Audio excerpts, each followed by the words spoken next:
The question says, in the equation above, a, b, and c are constants. If the equation is true for all values of x, what is the value of b?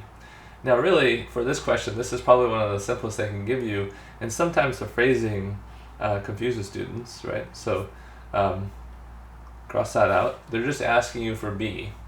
Now when you see these things, what they're asking you to do is they're saying that the left side is equal to the right side. And so the right side is just standard form. It's a simplified version of the left side. So this is simplified.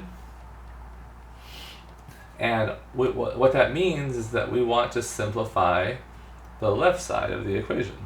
So I'm going to go ahead and rewrite this down here so I can start with a fresh page here, or a fresh room.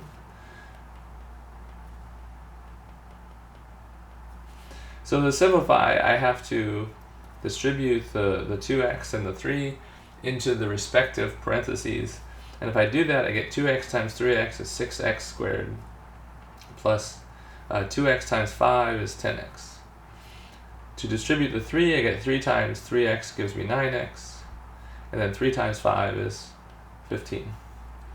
Now it looks like I have two terms that are the same variable, so I can combine those. I get 6x squared plus 19x plus 15. Now we've simplified the left side as much as we can, and our goal is to line them up and say, well, how are these things similar to the right side, right? And so they're not asking me this question, but I'm going to do all of them.